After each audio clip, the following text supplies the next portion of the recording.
सहनावतु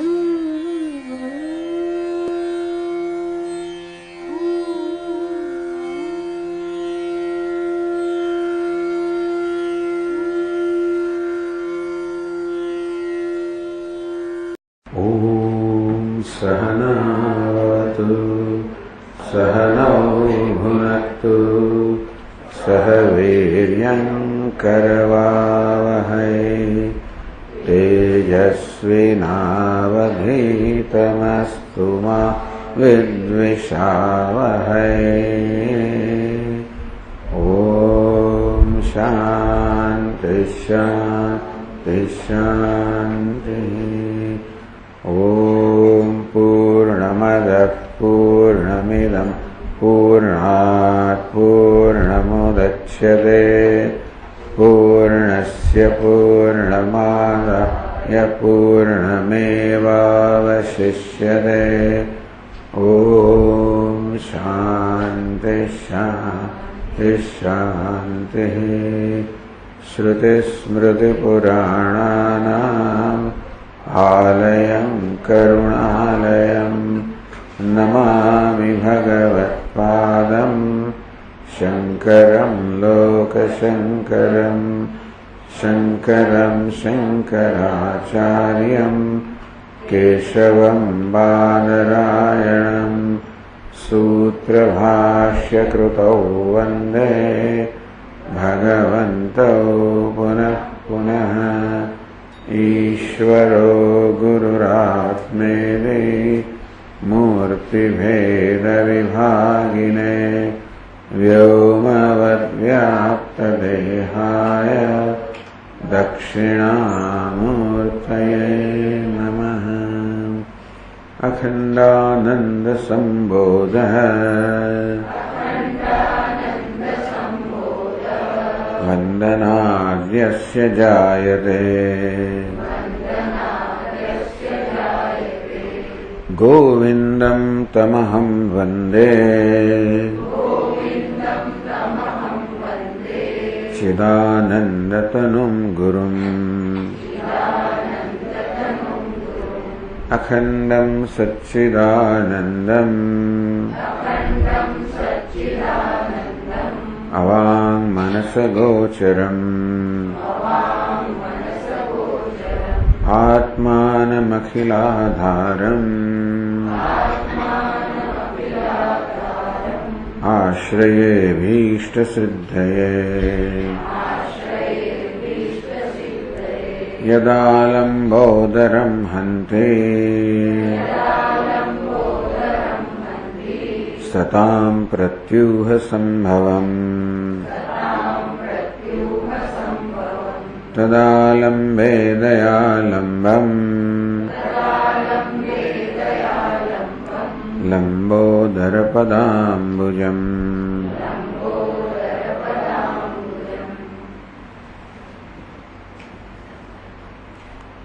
તત્વમસી મહાવાક્યની ચર્ચા ચાલી રહી છે.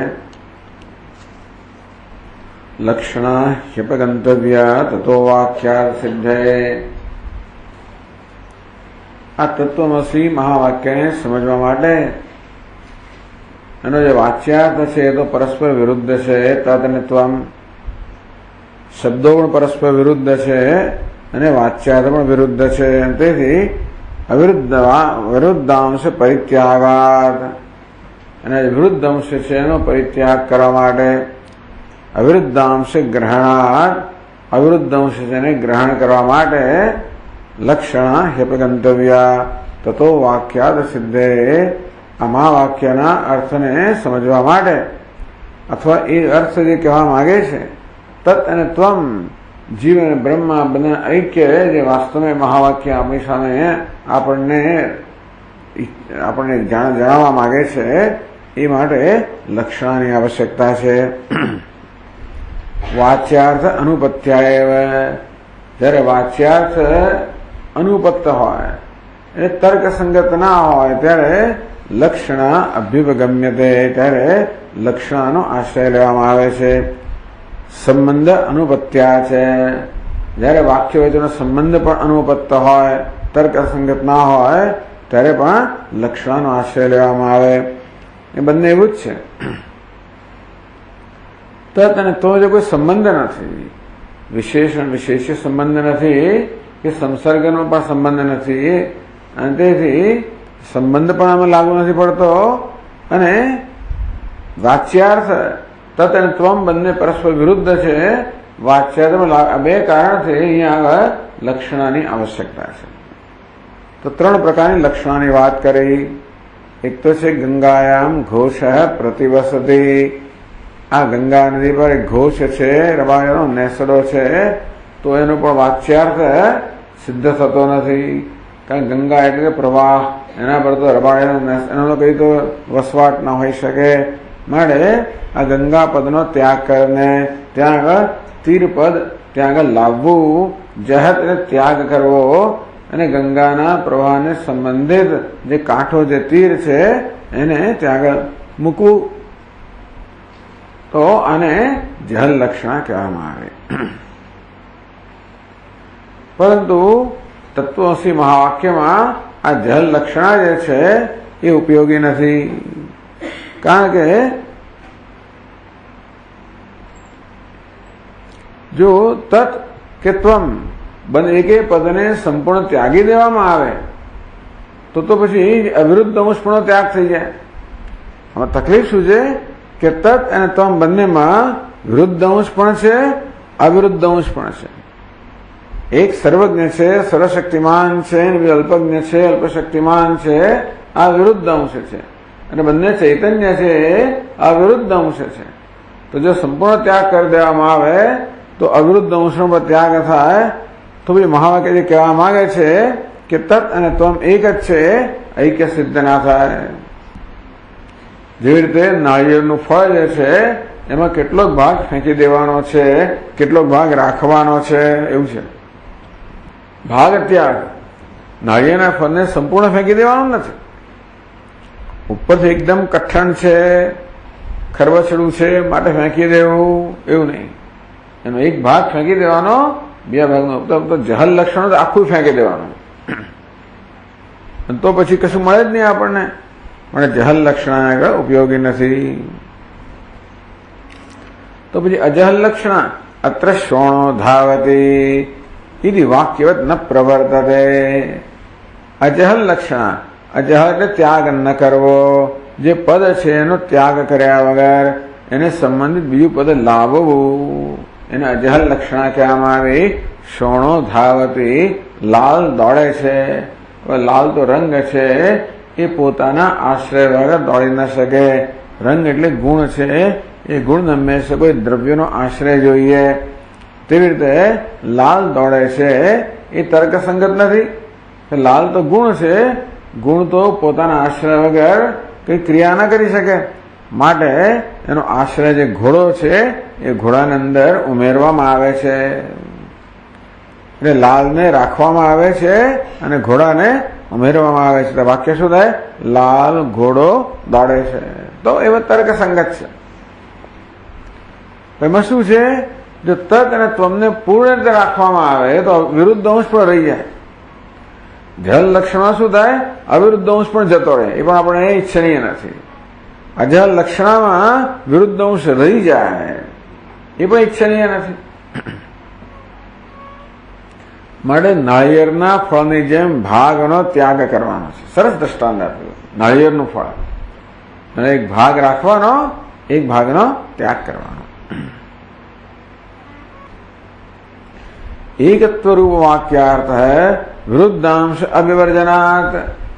આ તત અને ત્વમને બંનેને જાળી રાખી આપીએ અને એને સંબંધિત બીજો શબ્દ ઉમેરીએ તો પણ તત્વ વચ્ચેનો વિરુદ્ધ અંશ જે જળવાઈ રહેવાનો છે, વિરુદ્ધ અંશ અવિવર્જનાત, એનું વિવર્જન ના થાય, એનો ત્યાગ ન થાય.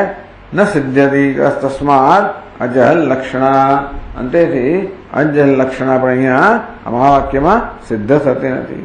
સરળ વસ્તુ છે ને. જહલ લક્ષણ એટલે પૂરેપૂરો ત્યાગ કરો.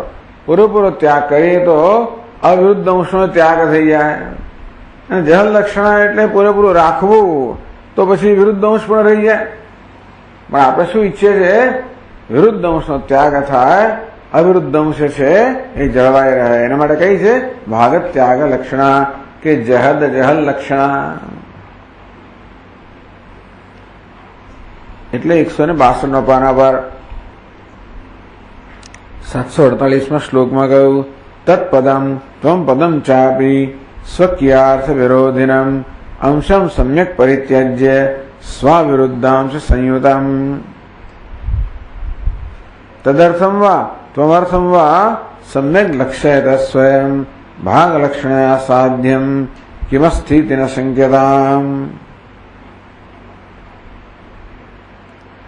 તત્પદમ ત્વમ પદમ ચાપી. આ તત્પદ અને ત્વમ પદ એ પોતાના સ્વકીયાર્થ વિરોધિનમ, પોતાના વાચ્યાર્થનો વિરુદ્ધ અંશ ત્યાગી દે. અંશમ સમ્યક પરિત્યજ્ય, અને સ્વ અવિરુદ્ધાંશ સંયુતમ, અને પોતાના અવિરુદ્ધાંશ એને જાળવી રાખે.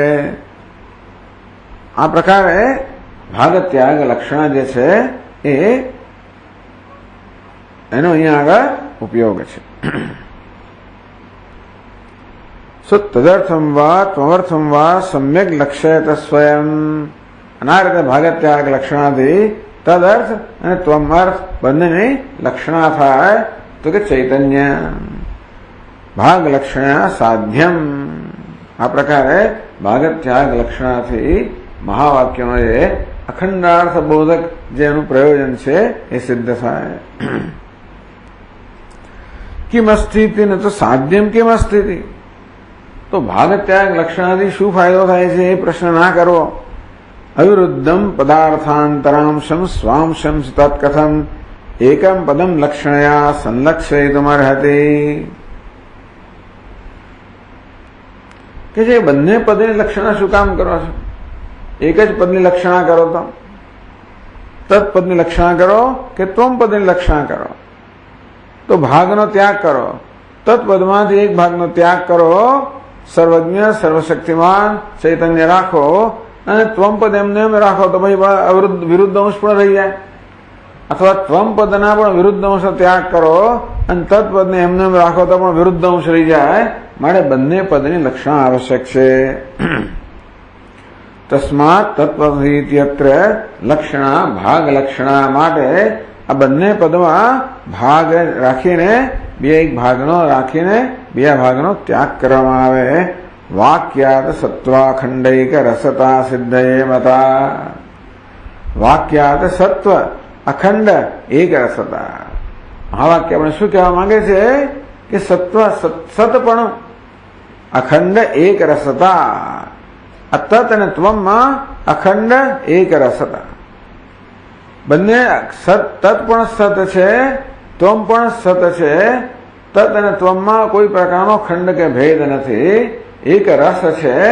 આ વસ્તુ આપણે મહાવાક્ય કહેવા માંગે છે. ટૂંકમાં કહેવાનો ભાવ એ છે કે જે પોતાને જીવ માને છે એ વાસ્તવમાં પરમાત્મા છે. કોઈ પ્રકારના સંકોચ વગર જીવનો જે રસ છે એ જ પરમાત્મા રસ છે. જીવનનો જે સાર છે એ જ પરમાત્માનો સાર છે. જીવનું જે વાસ્તવિક સ્વરૂપ છે એ જ પરમાત્માનું વાસ્તવિક સ્વરૂપ છે. એ સચ્ચિત આનંદ છે. એટલે સતપણું, ચિત્તપણું, આનંદપણું, કોઈ પ્રકારનો ભેદ નથી. કોઈ પ્રકારના સંકોચ વગરનું ઐક્ય, અખંડ એક રસતા. આ વસ્તુ બહુ મહાન વસ્તુ આપણને ઉપનિષદ કહે છે. બસ આ એક જ વસ્તુ કહેવાનું એમનું પ્રયોજન છે આ બધા દ્વારા, કે તું બ્રહ્મ છે, તું પૂર્ણ છે. હવે તું પૂર્ણ ત્યારે જ હોય છે કે બાકીનું બધું પૂર્ણ હોય. એક હું પૂર્ણ હોઉં અને બાકીની વસ્તુ અપૂર્ણ હોય તો પણ મારી પૂર્ણતા ન હોય છે. કારણ કે એક પૂર્ણ અને અપૂર્ણ બે વસ્તુ ન હોઈ શકે. પૂર્ણતામાં ક્યારે પણ વિભાગ ન હોઈ શકે, દ્વૈત ન હોઈ શકે. પૂર્ણતા તો એક જ હોય, એના માટે અદ્વિતીય જ હોય. આમ એકપણું, અદ્વિતીયપણું, પૂર્ણપણું, નિત્ય મુક્ત, નિત્ય શુદ્ધ, નિત્ય બુદ્ધ, નિત્ય મુક્ત. બસ આવી થતું છે. તો નિત્ય શુદ્ધ છે, નિત્ય બુદ્ધ છે, નિત્ય મુક્ત છે, સદા પૂર્ણ છે. આ એમ કે તારા જીવનમાં દુઃખ માટે કોઈ કારણ જ નથી. તારા જીવનમાં શોક માટે કારણ જ નથી. જો કશા માટે કારણ તો આનંદ માટે જ કારણ છે. પૂર્ણતા એટલે આનંદ. માટે સંપૂર્ણ સંતોષ માટેનું જ કારણ છે. જીવનમાં સંપૂર્ણ સંતોષ પ્રાપ્ત કરવા કશું કરવાની જરૂર નથી, માત્ર જાણવાની જરૂર છે કે શોક કેમ જન્મે છે. પોતાની જાતને અપૂર્ણ કે અધૂરા માનવાથી એ તો ભ્રમ છે. આમ ખરેખર જીવનમાં ભ્રમનો ત્યાગ કરવાનો છે. એટલે વેદાંત શાસ્ત્ર ત્યાગ શીખવાડે છે. નેતિ દ્વારા પણ ભ્રમનો ત્યાગ. આમ જીવન પણ એવું જીવવાનું શીખવાડવામાં આવે છે કે ભ્રમ દ્વારા જે કઈ પ્રકારની માન્યતાઓ જન્મી હોય, એ જે કયા પ્રકારના મૂલ્યો જન્મ્યા હોય, જે પ્રકારની ભાવનાઓ જન્મી હોય, જે પ્રકારની દ્રષ્ટિ ભ્રમથી જન્મી, આનો ત્યાગ કરો. એટલે આપણને જયારે એમ કહેવામાં આવે કે તમે ભાઈ ઉપભોક્તામાંથી ઉપકર્તા બનો, ઉપકર્તા શબ્દ મેં શોધ્યો આજે, તો ઉપભોક્તામાંથી ઉપકર્તા એટલે કન્ઝ્યુમરમાંથી કન્ટ્રીબ્યુટર, ઉપકર્તા ઉપકાર કરનાર, ઉપભોક્તાને ભોગવનાર, આ ભોગવનારમાંથી ઉપકાર કરનાર બનો. એટલે કે તમારી ભોગવવાની ભોગ વૃત્તિનો ત્યાગ કરો. તમારી ઉપકાર વૃત્તિ છે એને તમે પ્રોત્સાહન આપો, એને તમે પુષ્ટ કરો. આ બધું ત્યાગની પ્રક્રિયા છે. ત્યાગ એ નહીં કે અમૃતત્વમાં શું ભ્રમમાંથી જે કઈ વસ્તુ જન્મી હોય, જે કઈ ખ્યાલ જન્મ્યા હોય, જે કઈ ખોટી જીવનની દ્રષ્ટિ જન્મી હોય, ખોટી પ્રવૃત્તિઓ જન્મી હોય, ખોટી ભાવનાઓ જન્મી હોય, ખોટા મૂલ્ય જન્મ્યા હોય, છોડો એને. ત્યાગ. શેનો ત્યાગ? આ ભ્રમ, અને ભ્રમ એટલે મિથ્યા, અને મિથ્યામાં જન્મેલી બધી વસ્તુનો ત્યાગ. કોઈ સત્યનો ત્યાગ કરવાનું કહેતું નથી. એટલે આ મહાવાક્ય જે છે એના અર્થને વાસ્તવિક બનાવવા માટે એને અનુરૂપ જીવન જીવવું જોઈએ. આ માત્ર કોઈ બૌદ્ધિક પ્રક્રિયા નથી, આ તો જીવનની પ્રક્રિયા છે. આપણું જીવન આ મહાવાક્યમાં જે દ્રષ્ટિ આપણે આપવામાં આવે છે એ દ્રષ્ટિ પર આપણું જીવન રચાયેલું હોવું જોઈએ. ઐક્યમાં રચાયેલું હોવું જોઈએ. બધા મૂલ્યો પણ ઐક્યમાં રચાયેલા હોવા જોઈએ. જે વિભાગ કરે, ભેદભાવ ઉત્પન્ન કરે, એ તો બધું ખોટી વાત છે. એ તો સત્યની વિરુદ્ધનો છે. સત્ય એક છે, અદ્વિતીય છે, અવિભક્ત છે. જે વિભાગ આપણને અહીંયા અનુભવાય છે એ વિભાગ પણ સત્ય નથી. આટલું મોટું, આ બહુ બોલ્ડ સ્ટેટમેન્ટ છે. એટલે કે આ જે કહેવામાં આવે છે અત્યંત શક્તિશાળી વસ્તુ છે. એમાં નિર્ભયતા રહેલી છે. કોઈ પ્રકાર નિસંકોચ, નિર્ભય રીતે નિસંકોચ એટલે કહે છે કે કોઈ પ્રકારનો ભેદ નથી. નેહ નાનાસ્તિ કિંચન મૃત્યુ સ્મૃત્યુમ ગચ્છતિ યહ નાનેવ પશ્યતિ. જે આ ભેદભાવને જુએ છે, એક મૃત્યુમાંથી બીજા મૃત્યુમાં જાય છે. બધી વસ્તુઓ એક જ વસ્તુ પર રચાયેલી. આપણા સ્વામીજી કે આખું આપણું હિન્દુ ધર્મ આના પર જ રચાયેલો છે. સમગ્ર હિન્દુ સંસ્કૃતિ છે એનું મૂળ ક્યાં છે? આ દ્વૈતમાં જ છે. જે કંઈ શીખવામાં આવે છે, જે કંઈ પૂજા, જે કંઈ કહેવામાં આવે છે, એ છેવટે ત્યાગ માટે જ કહેવામાં આવે છે. શેનો ત્યાગ? ભ્રમનો ત્યાગ, અજ્ઞાનનો ત્યાગ. આપણું જીવન અજ્ઞાનના ત્યાગની પ્રક્રિયા બની જવું જોઈએ. કેટલાક લોકો એમ માને છે કે અજ્ઞાન ત્યાગ માત્ર બુદ્ધિના સ્તરે થતો હોય. થાય. બુદ્ધિ એટલી કેળવી હોય, આપણે બુદ્ધિને એટલી શુદ્ધ બનાવી હોય તો બુદ્ધિના સ્તરે અજ્ઞાનનો ત્યાગ થાય. બરોબર છે. પણ જ્યાં સુધી બુદ્ધિ એટલી શુદ્ધ થઈને ત્યાં સુધી આ બુદ્ધિમાંથી અશુદ્ધ અંશો, એ વિરુદ્ધ અંશો પરિત્યાગ કરવો. જે કે વિરુદ્ધ અંશ છે એનો પરિત્યાગની પ્રક્રિયા. કયો વિરુદ્ધ અંશ છે? હું અલ્પજ્ઞ છું, અલ્પશક્તિમાન છું, દીન છું, હીન છું. આ જે છે એ સમજવું છે. એ તો આપણા વિષયનો ભ્રમ છે, ખોટા ખ્યાલો છે, એનો ત્યાગ. એટલે દીનતા, હીનતા પર રચાયેલી બધી વસ્તુનો ત્યાગ. ટૂંકમાં ઈચ્છાઓ બધી દીનતા, હીનતા પર રચાયેલી છે. ઈચ્છાઓનો ત્યાગ કરવાનું કેમ કહે છે? ઈચ્છા એકાંતે દીનતાની, હીનતાની, અધૂરપની નિશાની છે, જે આપણા વિષયની હકીકત નથી. જો અધૂરપ હકીકત હોય તો ઈચ્છાનો વિરોધ નથી. એટલે ઈચ્છા બે પ્રકારની છે. એક તો જે ઉપાધિની અધૂરપમાંથી જન્માયેલી ઈચ્છાઓ, બીજી કલ્પિત ઈચ્છાઓ. એક ઈચ્છા શેને માટે છે? જે નથી એને માટે. બીજી ઈચ્છા શેને માટે છે? જે આપણે માનીએ છીએ કે નથી. બે પ્રકારની ઈચ્છાઓ છે. એટલે જે માનીએ છે સુખ મારી પાસે નથી, મુક્તિ મારી પાસે નથી, શાંતિ મારી પાસે નથી, આ કેવી છે? માન્યતા છે. આ બધી ઈચ્છા છોડવાનું કહે છે. ભૂખ લાગી હોય અને ભોજન કરવું હોય એ ઈચ્છાનો કોઈ વિરોધ નથી કરતો. હા, પછી ભોજન વ્યવસ્થિત માત્રામાં કરો, નહીં તો પછી ઈચ્છા તમે ઈચ્છાનો ગુલામ ના બનો કોઈ પણ સંજોગોમાં. ટૂંકમાં જે જરૂરી છે વસ્તુ પણ એવી માત્રામાં એ રીતે લેવાવી જોઈએ. એને ત્યાં ધર્મ આવ્યો. આ ધર્મ દ્વારા શું કહે છે? કેવી રીતે બધામાં મર્યાદા હોવી જોઈએ. આપણું શાસ્ત્ર શું શીખવે છે? મર્યાદા શીખવે છે. બધે મર્યાદા. એટલે તમારી જે સાચી ઈચ્છા હોય,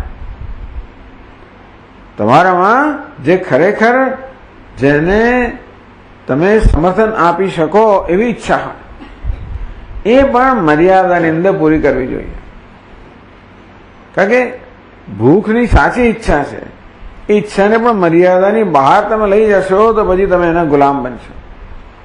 કોઈ પણ ઈચ્છાને તમે મર્યાદિત રીતે પૂરી કરો. એનું નામ ધર્મ. આ ધર્મ હંમેશા સંકોચ શીખવાડે છે, મર્યાદા શીખવાડે છે. એકાદશ સ્કંદમાં આવું આવ્યું કે છેવટે કર્મકાંડ પણ આપણને સંકોચ શીખવાડે છે, મર્યાદા શીખવાડે છે. કર્મકાંડનું પ્રયોજન પણ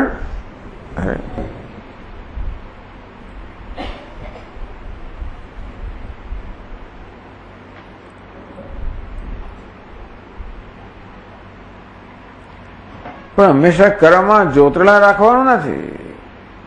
ભલે આપણે સ્વર્ગ વગેરે લાલચ આપવામાં આવતી હોય, પરંતુ એ ખરેખરનું પ્રયોજન નથી. પ્રયોજન તો મોક્ષ જ છે. અને તેથી એને ધ્યાનમાં રાખીને કર્મકાંડમાં પણ કર્મનું આપણને વિધાન કરવામાં આવે છે. એ બધું કહેવામાં આવ્યું ત્યાં આગળ. એટલે આ શાસ્ત્રનો ઉપદેશ નેતિ નેતિ એ પણ એને માટે છે. નેતિ નેતિ જે ભ્રમ છે એનો ત્યાગ કરો જીવનની અંદર. તો હવે 163 પાના પર આગળ 753 શ્લોકથી ભાગ ત્યાગ લક્ષણાનું સ્વરૂપ કહે છે. તત્વમસી મહાવાક્યમાં ભાગ ત્યાગ લક્ષણાનું સ્વરૂપ. ભાગમ વિરુદ્ધમ સંત્યજ્ય અવિરોધો લક્ષ્યતે યદા સા ભાગ લક્ષણે ત્યાહુઃ લક્ષણજ્ઞા વિચક્ષણા.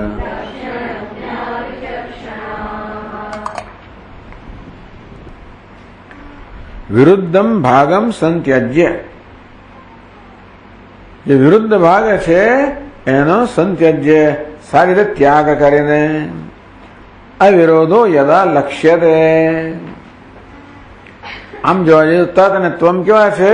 વિરુદ્ધ છે. જીવ અને ઈશ્વર બધી રીતે જાણે એકબીજા કરતા વિરુદ્ધ છે. વિરુદ્ધ ધર્મ આક્રાંતત્વાત એક વિરુદ્ધ ધર્મ છે.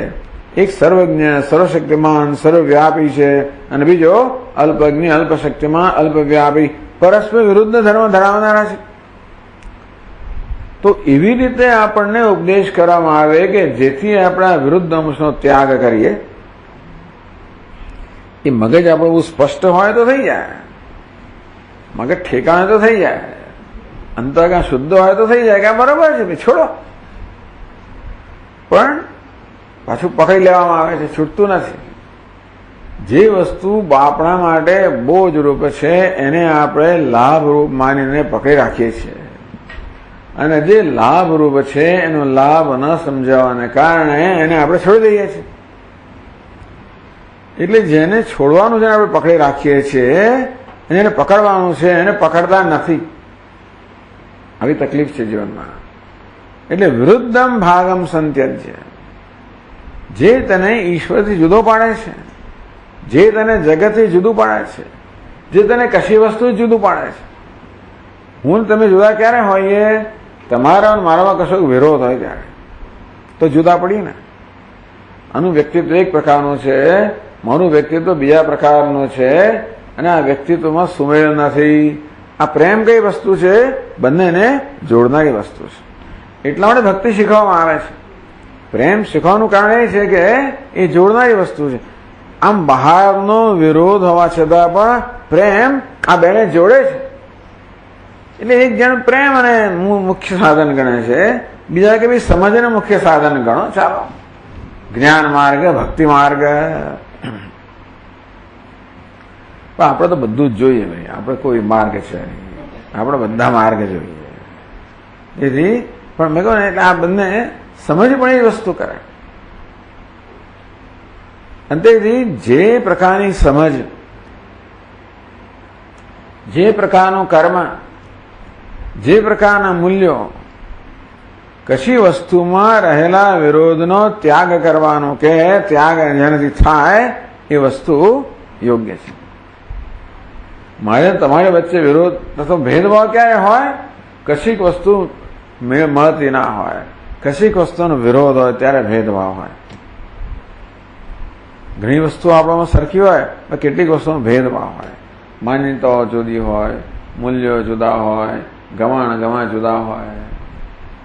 આ ગમાણ ગમા જુદા હોય એ વસ્તુ ભેદ પાડે છે. ગમાણ ગમા છોડો.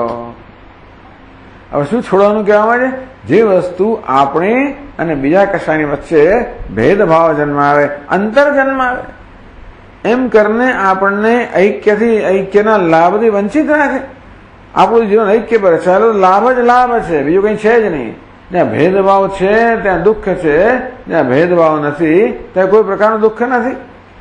અને તેથી ભેદભાવ ઉત્પન્ન કરવાનો જે કંઈ હોય, અહંકાર, મમકાર, રાગ, દ્વેષ, આ વસ્તુ કેવી છે? ભેદભાવ જન્માવનારી છે. છોડો.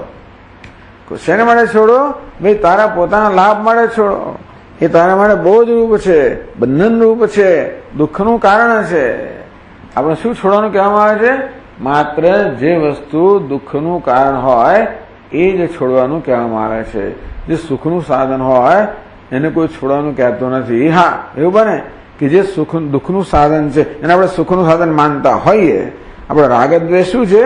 દુઃખના સાધન છે, પણ એને આપણે સુખના સાધન માનીએ છીએ, માટે છોડવાનું કહેવામાં આવે છે. આ જેમ જેમ રાગદ્વેષ છૂટતા જાય તેમ તેમ આ અંતર છે ને ઘટતું જાય. કોઈ રાગદ્વેષ ના રહે તો કોઈ અંતર જ ના રહે. ભલે ઉપાધિ જુદી હોય, ભલે પેલી ઉપાધિ જુદી હોય, તો એ જુદાપણો કોઈ મહત્વનું રહે જ નહીં. એની અંદર ઐક્ય છે એ મહત્વનું બનતું જાય. અને મૂળભૂત ઐક્ય છે એ સ્તરે જયારે સંબંધ સ્થાપવામાં આવે ત્યારે પછી તકલીફ જ ના રહે. એટલે મારું મૂળભૂત સ્વરૂપ તો ચૈતન્ય છે, આ સર્વનું ચૈતન્ય છે. એ સ્તરે સંબંધ સ્થાપવામાં આવે. આ બધા મૂલ્યો એના માટે છે, બધો પરોપકાર, બધી વસ્તુ એને માટે છે. આ બધા પ્રવચનનું પ્રયોજન એ છે કે આ માત્ર એક બૌદ્ધિક સ્તરનો વ્યાયામ નથી. વેદાંત શાસ્ત્ર આપણને એ પ્રકારનું જીવન જીવવાનું શીખવે છે. આપણે જન્મ્યા ત્યારથી અંતઃકરણ શુદ્ધ હોત, રાગદ્વેષ હોત જ નહીં, તેથી આપણો ભેદભાવ હોત જ નહીં, તો આ વાક્ય પર પર્યાપ્ત છે. પણ જ્યાં ભેદભાવ છે ત્યાં આ વાક્યનો ઉપયોગ શેને મળે છે? એ ભેદભાવમાંથી મુક્ત થવા માટે આ ઉપદેશનો ઉપયોગ કરવાનો. અવિરોધો લક્ષ્યતે યદા, જ્યાં વિરોધ દેખાય છે ત્યાં આગળ અવિરોધનું લક્ષણાવૃત્તિ અવિરોધ કહેવામાં આવે છે. આપણને વિરોધ જ દેખાય છે જીવને ઈશ્વરમાં બધી જગ્યાએ, ત્યાં લક્ષણાવૃત્તિથી અવિરોધ કહેવામાં આવે છે કે આ વિરોધની અંદર અવિરોધ રહેલો છે. તમે જરા જુઓ, સા ભાગ લક્ષણા ઇતિહાહુ, એને ભાગ લક્ષણા કહેવામાં આવે કે ભાગ ત્યાગ લક્ષણા કહેવામાં. ક્યારેક ભાગ લક્ષણા કહે, ક્યારેક ભાગ ત્યાગ લક્ષણા કહે, ક્યારેક જહદ હજલ લક્ષણા કહે, જહત્ય જહતી ક્યારેક સ્ત્રીલિંગ વાપરવામાં આવે. તો કારણ કે લક્ષણા તો જુદો શબ્દ, સ્ત્રીલિંગ શબ્દ છે, એટલે જહદ હજ વિશેષણ તરીકે વાપરવામાં આવે તો જહત્ય જહતી લક્ષણા. એને એક સમાસ તરીકે હોય તો જહદ હજહલ લક્ષણા.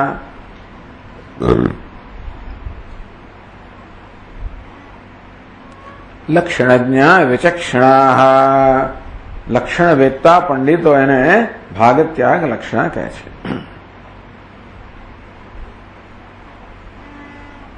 હવે જો જહલ લક્ષણો દ્રષ્ટાંત કયું છે? ગંગાયામ ઘોષ. અજહલ લક્ષણો દ્રષ્ટાંત કયું કયું? શોણો ધાવતી. જહદ અજહલ લક્ષણાનું કે ભાગત્યાગનું સોયમ દેવદત્ત. બસ એનું દ્રષ્ટાંત આ ચાલતા આવે દ્રષ્ટાંત છે. આમ તો કાકેભ્યો દધિરક્ષતા, માં દીકરાને કહીને ક્યાં જાય છે કે જો અહીંયા દહીં પાથરેલું છે તો એનું રક્ષણ કરજે. કાકેભ્યો દધિરક્ષતા, આ કાગડાઓને દહીં જો કાગડાઓથી ચેતજે, કાગડાને આવવા ના દઈશ, કાગડા દહીં ના ખાઈ જાય, ધ્યાન રાખજે, એવું કહી માં કહી દીકરાને કહીને ગઈ. દીકરો બરોબર લાકડે લઈને બરોબર બેઠેલો છે તો એમાં આવી ત્યારે બધું દહીં ખવાઈ ગયું. એટલે શું થયું? મેં તને કહ્યું તને મારે કહેતો કહ્યું કાગડાથી દહીંનું રક્ષણ કરજે, એ કૂતરું આવી ગયું. ત્યાં કાકેભ્ય કાગડાનો અર્થ ત્યાં આગળ કૂતરા બિલાડા બધું ગણી લેવાનું. એટલે આ કેવું છે? અજહલ લક્ષણ. કાગડાને રાખવાનો, કૂતરા બિલાડાને ઉમેરવાના અને એ રીતે દહીંનું રક્ષણ કરવાનું. એવું પણ દ્રષ્ટાંત આપે છે અજહલ લક્ષણ. શોણો ધાવતી અથવા કાકેભ્યો દધિરક્ષતા. એ બધું પેલું શેમાં આવ્યું હતું? રામ ગીતામાં. રાઈટ. તો પછીના વાક્યમાં કહે છે, પછીના શ્લોકમાં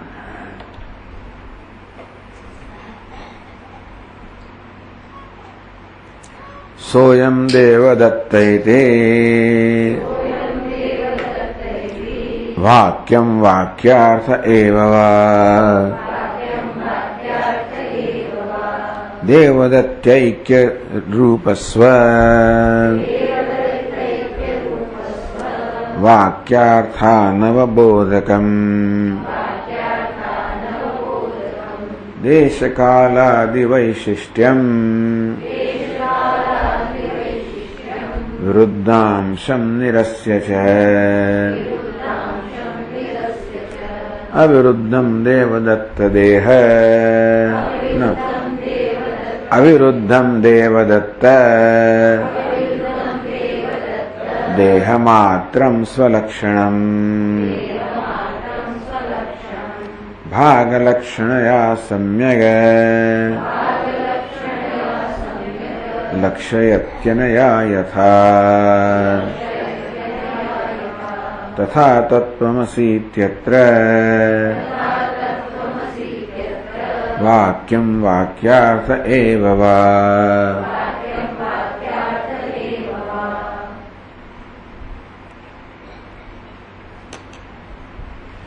સોયમ દેવદત્ત સહ અયમ દેવદત્ત. સહ એટલે તે પેલો, અયમ એટલે આ બે શબ્દો જ પરસ્પર વિરુદ્ધ છે. પેલો અને આ ટૂંકમાં આપણે જો ઓળખી શકીએ 20 વર્ષ પહેલા ન્યુયોર્ક શહેરમાં જે મળેલો હોતો કેટલાય 20 વર્ષો ક્યારના પૂરા થઈ ગયા. આ હંમેશા આ નવા દ્રષ્ટાંત આપ્યા કરું પણ ન્યુયોર્કને તો બહુ વર્ષો થઈ ગયા. હવે તો 35 વર્ષ થયા. ઓહો, કેટલા વર્ષો જતા રહ્યા વિચાર કરો. 35-37 વર્ષો.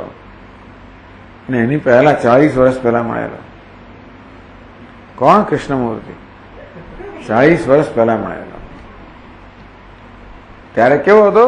સૂટેડ booted, stick in hand, here goes gentleman. Okay, English લોકો suited booted stick in hand.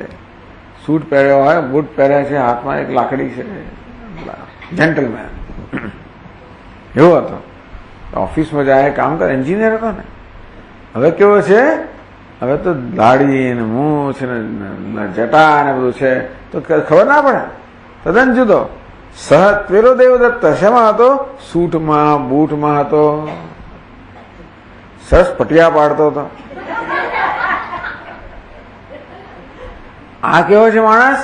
આ તો લઘર વઘર ઉપર કપડા પહેર્યા છે. એને કેવા કપડા પહેર્યા છે?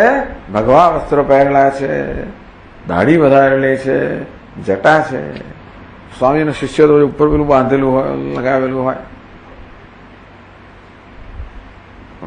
હું તો ઓળખી શકું જ નહીં. એ તો કોઈ આપણો કોમન ફ્રેન્ડ, બંનેનો એક સામાન્ય મિત્ર હોય અને આપણે કે સ્વામીજી ઓળખ્યા અમને, હું તો માખણ જોડો. પછી કે સ્વયં કૃષ્ણમૂર્તિ, આ સ્વામીજી છે જે કૃષ્ણાનંદા એ કોણ છે? કૃષ્ણમૂર્તિ છે. પછી પેલા કૃષ્ણ બધા મનમાં યાદ કરો, પછી આ તરફ જો, સહને પેલા યાદ કરો. સહ પેલો 40 વર્ષ પહેલાનો, એમ એટલે આ અત્યારનો 40 વર્ષ એટલે એ સમયનો, એ સ્થળનો, એ સંજોગોનો. ત્યારે જે કૃષ્ણમૂર્તિ દેખાતો હતો એ સમયે ન્યુયોર્કના સ્થળે 1960માં અને 1970માં, અને પછી એ ન્યુયોર્ક શહેરમાં એ સંજોગોની અંદર. અને આ કેવો છે? આવો 2012માં આ જગ્યાએ આ સંજોગોમાં બધું વિરુદ્ધ છે ને. પેલું અને આ બંને, કારણ કે જ્યાં પેલું છે તે આ જો વિચાર કરો, આ પણ એટલે શું? જે આપણી સમક્ષ છે તે. પેલું પણ એટલે શું? જે પરોક્ષ છે. બરાબર ને? એટલે 50 વર્ષ ગણો કે 40 વર્ષ ગણો અને સમય ગણો, સ્થળ ગણો, સંજોગો ગણો, એ અત્યારે છે જ નહીં. તેથી સહ એટલે પેલો, એમ એટલે આ બધી રીતે શબ્દો પણ એકબીજાના વિરુદ્ધ છે. આ વ્યક્તિ પણ એકબીજાની શબ્દનો અર્થ છે. શબ્દનો અર્થ સહ એટલે શું? પેલો કૃષ્ણમૂર્તિ. આ એટલે શું? આ કૃષ્ણમૂર્તિ. આમ શબ્દો પણ એકબીજાની વિરુદ્ધ છે, શબ્દોનો અર્થ છે, અને વ્યક્તિ એ પણ વિરુદ્ધ છે. હવે એમ કહેવામાં કે આ એ કૃષ્ણમૂર્તિ છે, સ્વયં કૃષ્ણમૂર્તિ, સ્વયં દયાનંદ, એવું સ્વામીજીને એક થયેલું.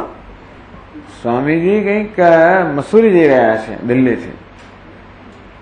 બાજુમાં કંઈક ઇંગ્લિશમેન બેસી ગયો અને વાતોચીતો કરે બધું, અને ઓળખે નહીં કે હું કોણ વાત કરી રહ્યો છું. પછી એ પેલા કહ્યું હું શાને મસૂરી જવું તો ખબર છે? ત્યાં સ્વામી દયાનંદજીને સાંભળવા માટે જવું છું. તમે સ્વામી ઓળખો છો દયાનંદજીને? કે સ્વયં દયાનંદ. આવું બનેલું છે. એ કહે છે એટલે બન્યું હશે, માની લો છું. એ કહે એટલે શું જાણે, ભગવાન જાણે, પણ એટલે બન્યું હશે, કદાચ બન્યું હશે. સ્વયં દયાનંદ. પેલા એ દયાનંદ નામ જ સાંભળ્યું છે, ખાલી વર્ણન સાંભળ્યું છે, પણ વ્યક્તિને જોઈ નથી. આવી રીતે જયારે ભાગમ વિરુદ્ધમ સ્વયં દેવ, વાક્યમ વાક્યાર્થ એવવા. આ સ્વયં જ વાક્ય છે. સહ અયમ, આ વાક્ય કહો કે વાક્યનો અર્થ કહો. સહ એટલે પેલું, આ એટલે આ, પેલો આ છે. એ વાક્યમાં પેલો અને આ વિરુદ્ધ છે, અને વ્યક્તિ પણ વિરુદ્ધ છે. વાક્યમ વાક્યાર્થ એવવા દેવદત્ત ऐक्य रूप स्ववाक्यार्थ अनवबोधकम. स्वयं देवदत्त એ વાક્ય શું કહે છે? કે જે સહ છે એ જ અયમ છે, જે પેલો છે એ જ આ છે.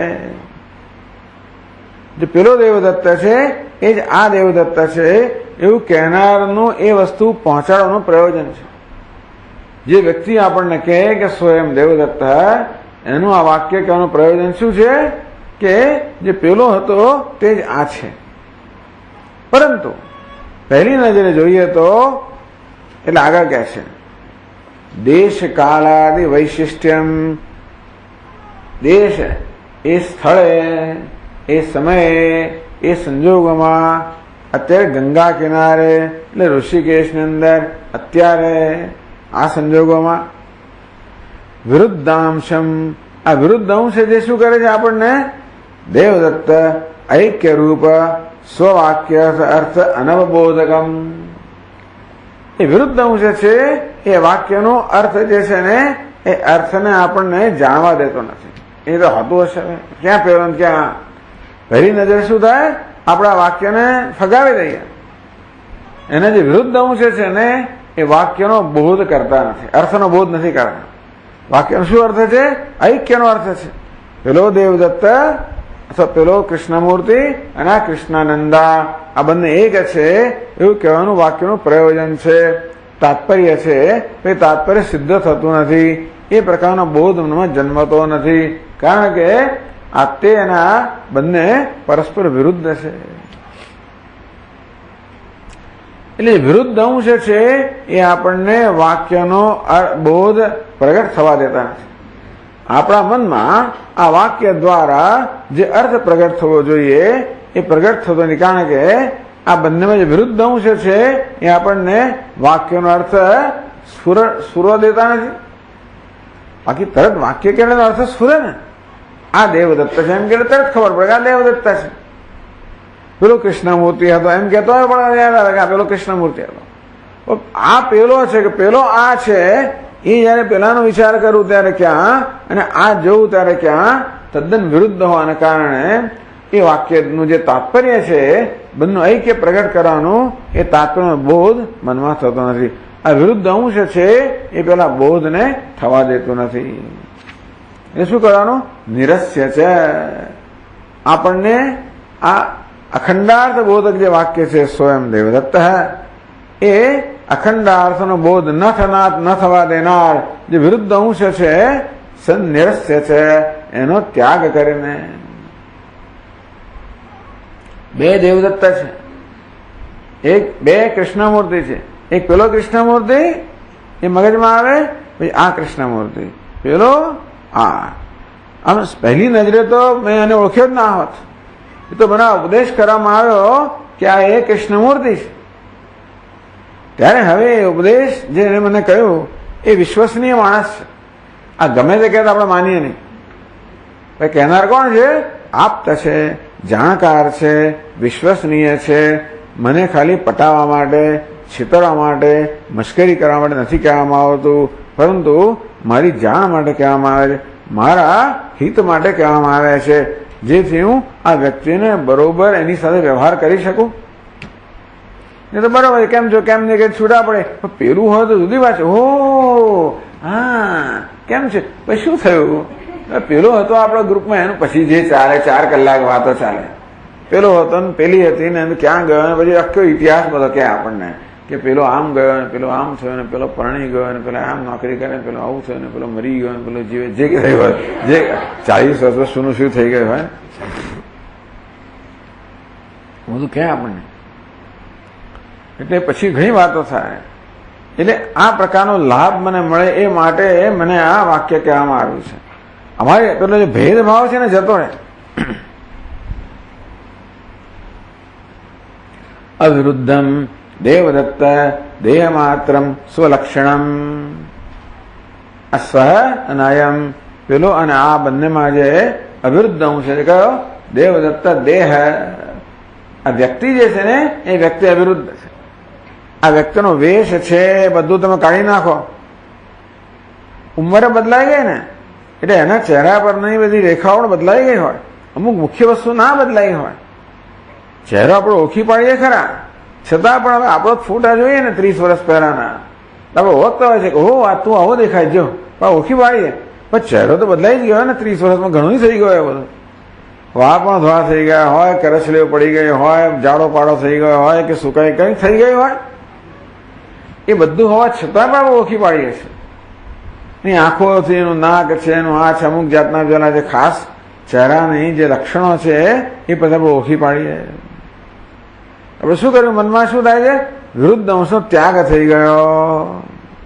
સ્વામી યાદ તમે છો પેલો જયારે 5 વર્ષના સ્વામી ત્યારનો ફોટો જુઓ તમે તો કશું જ તમને સરખો નહીં. તો બહુ ધારી ધારીને જુઓ તો કે હા સ્વામી હવે ખબર લાગે છે ખરા કે આ હોવા જોઈએ. શું કહે છે? વિરુદ્ધ અંશનો ત્યાગ થઈ જાય. અવિરુદ્ધ અંશ છે એ ગ્રહણ થાય. એક જ અવિરુદ્ધ છે વ્યક્તિ, બાકી બધું ત્યારે પહેરણ પહેર્યું હોય, ચડ્ડી પહેર્યું હોય, ફલાણું પહેર્યું, શું પહેર્યું હોય, અત્યારે શું કરતા હોય. એટલે ટૂંકમાં એ બધાનો ત્યાગ થઈ જાય. અવિરુદ્ધ અંશ જે છે વ્યક્તિ એનું આપણે જ્ઞાન થાય. અવિરુદ્ધમ દેવદત્ત દેહમાત્રમ સ્વલક્ષણમ. એનું લક્ષણ કયું છે? આ લક્ષણા વૃત્તિથી શું થાય છે કે જે દેહ છે એની લક્ષણા થઈ, જેનો વેશભૂષા આ બધી વસ્તુઓ છે એનો ત્યાગ થયો અને બંનેમાં જે એક જ દેહ જે નૈક્ય છે લક્ષણા વૃત્તિથી આ સહ અને અયમ બંને લક્ષણા વૃત્તિ છે. શું બતાવે છે? જે બંનેમાં એક સામાન્ય દેહ છે, વ્યક્તિ છે, એ વ્યક્તિને લક્ષણા દ્વારા બતાવે છે, એક તીર દ્વારા લક્ષણા. લક્ષ્ય તો લક્ષ્ય એટલે શું છે? લક્ષ્યાર્થ. લક્ષ્ય એટલે આપણું ટાર્ગેટ, ટાર્ગેટેડ મિનિંગ એવો અર્થ કરવો જોઈએ ખરેખર. ઇમ્પ્લાઇડ મિનિંગ કરતા પણ ટાર્ગેટેડ મિનિંગ, કારણ કે એ ઇમ્પ્લાઇડ જે આપણે ખરેખર જે તરફ આપણું ધ્યાન દોરવામાં આવે છે, જે અંશ તરફ ધ્યાન દોરવામાં આવે છે. આ ક્યારે થાય? બંને દેવદત્તા આપણા અનુભવનો વિષય હોય ત્યારે થાય. એટલે એ ભગવાન અનુભવનો વિષય હોય ત્યારે આપણે ઓળખીએ. અનુભવનો વિષય ના હોય તો પ્રશ્ન રહેતો નથી. એટલા માટે જ અંતઃકરણ શુદ્ધિ વગેરે માટે આટલો ભાર દેવામાં આવે છે.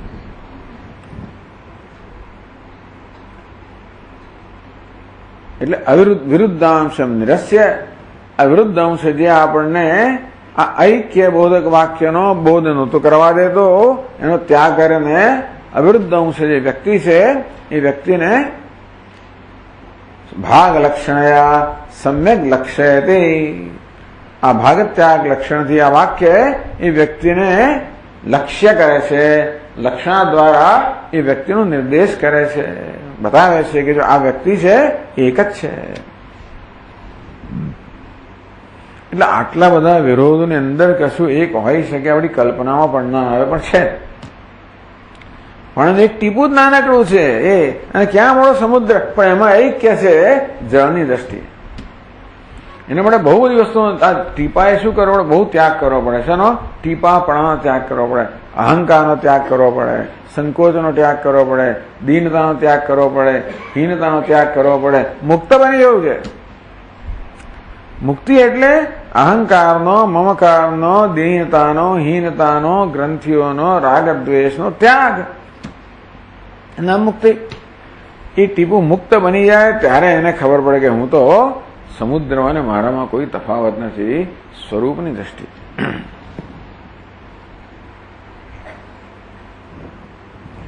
તો યથા લક્ષ્યતી અનયા ભાગ લક્ષણયા યથા સમ્યક લક્ષ્યતી. આ સ્વયં દેવદત્ત વાક્ય જેવી રીતે આ ભાગ ત્યાગ લક્ષણાથી સહન અયમ પેલો અને આ બંનેમાં અવિરુદ્ધ જે વ્યક્તિ છે એને લક્ષિત કરે છે, જણાવે છે, એનો નિર્દેશ કરે છે. કેવી રીતે? હવે આગળ 164 પાના પર તથા તત્વમસીત્યત્ર વાક્યમ વાક્યાર્થ એવ વા પરોક્ષત્વા પરોક્ષત્વાદિ વિશિષ્ટચિતોર્દ્વયોઃ એકત્વરૂપ વાક્યાર્થ વિરુદ્ધાંશમુપસ્થિતम् પરોક્ષત્વા પરોક્ષત્વ સર્વજ્ઞત્વાદિલક્ષણम् બુદ્ધ્યાદિસ્થૂલપર્યन्तम् આવિદ્યકમનાત્મકम् પરિત્યજ્ય વિરુદ્ધાંશम् શુદ્ધચૈતન્યલક્ષણम् વસ્તુ કેવલ સન્માત્રम् નિર્વિકલ્પમ નિરંજનम् લક્ષ્યત્યનયા સમ્યગ ભાગલક્ષણયા તતઃ.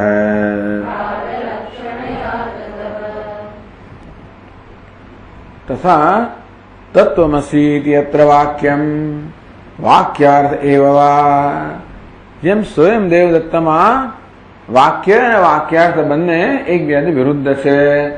સહન અયમ પેલું અને આ વિરુદ્ધ છે. અને દેવદત્ત પેલો દેવદત્ત અને આ દેવદત્ત પહેલી નજરે કેવા છે? વિરુદ્ધ છે. એવી રીતે તત્વમસી, તત અને ત્વમ. તત એટલે તે, ત્વમ એટલે હું. આ તે ને હું બે એક ના હોઈ શકે. તો ઉપરાંત તત એટલે ઈશ્વર, હું એટલે જીવ, એ આનો અર્થ છે એ પણ પરસ્પર વિરુદ્ધ છે. પરોક્ષત્વ અપરોક્ષત્વાદિ વિશિષ્ટ ચિતો દ્વયો એકત્વ રૂપ વાક્યાર્થ વિરુદ્ધાંશમ ઉપસ્થિતમ. તો પરોક્ષત્વ અપરોક્ષત્વ બે વસ્તુ કહેવામાં આવી. આ તત એટલે તે, સહ કહો કે તત કહો, બે એક જ વસ્તુ છે. ખબર છે તમને? તત અને સહમાં શું ફેર છે? યાદ ખ્યાલ છે? હા, શું ફેર છે?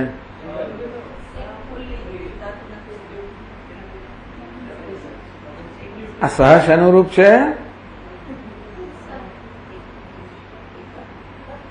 કયા સર્વનામનું રૂપ છે? સહ તત્નું રૂપ છે. શાનું રૂપ છે? તત. અને તત એ શાનું રૂપ છે?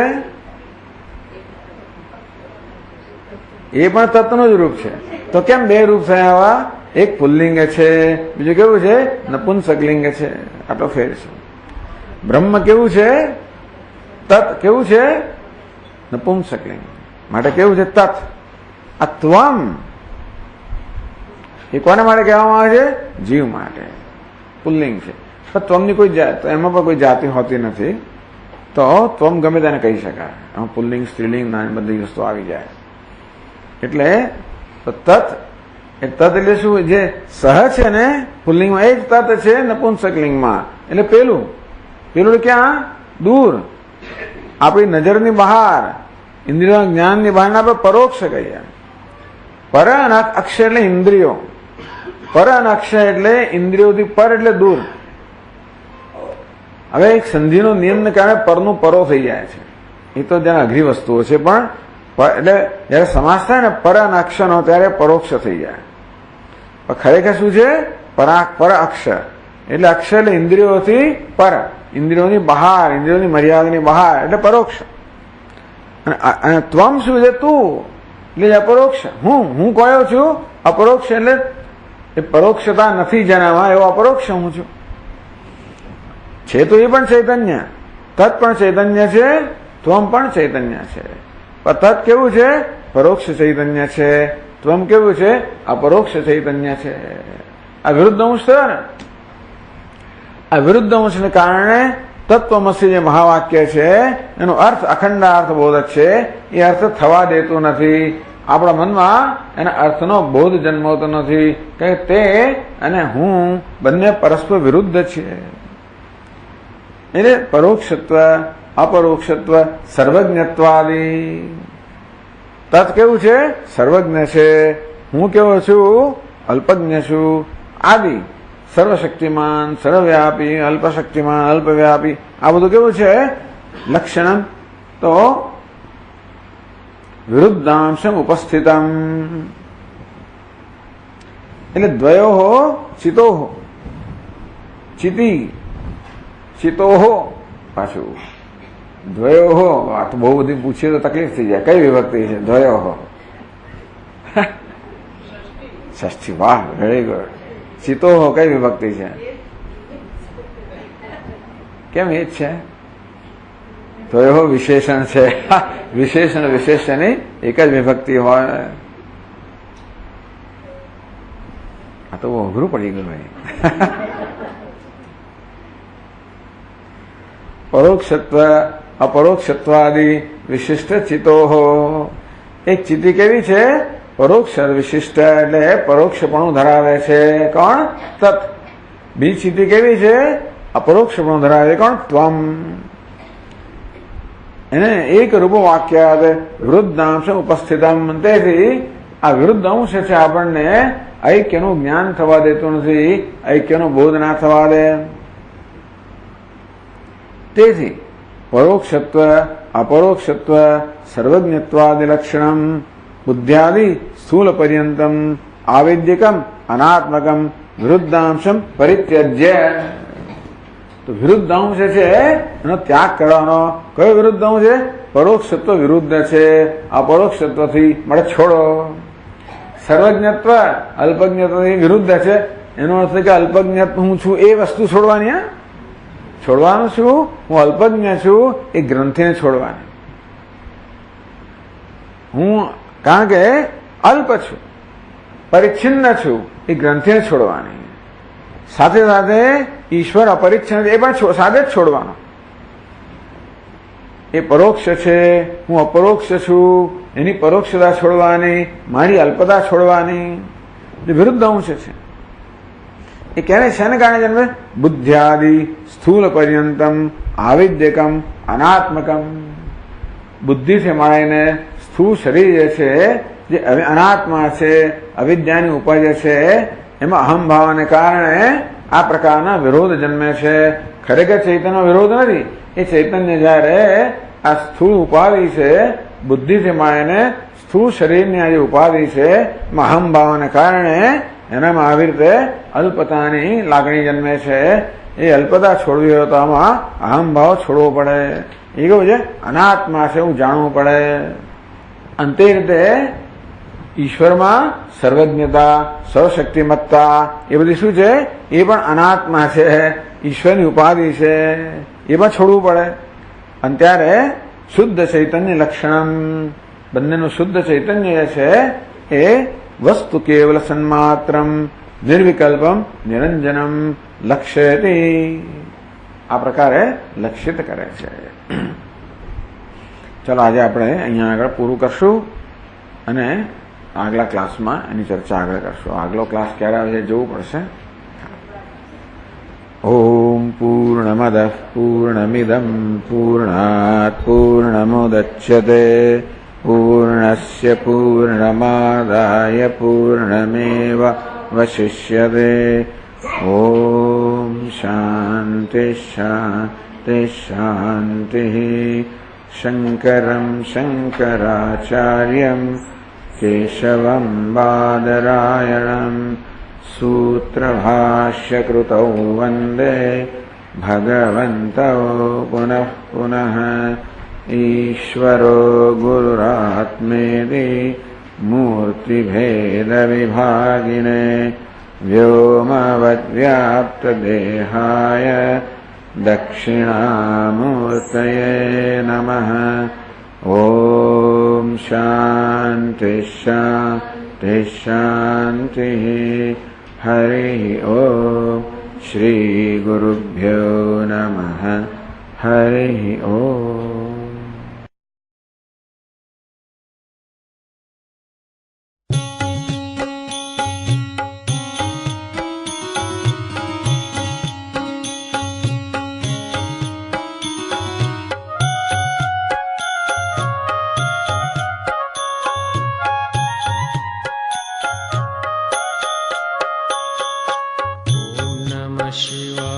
શિવાય નમઃ.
शिवाय नमो नमः शिवाय जय जय जय मृत्युंजयाय नमो जय जय जय मृत्युंजयाय नमः जयाय नमो जयाय नमः शिवाय नमो नमः शिवाय शिवाय नमो नमः शिवाय शिवाय नमो नमः शिवाय शिवाय नमो नमः शिवाय ॐ नमः शिवाय शिवाय नमः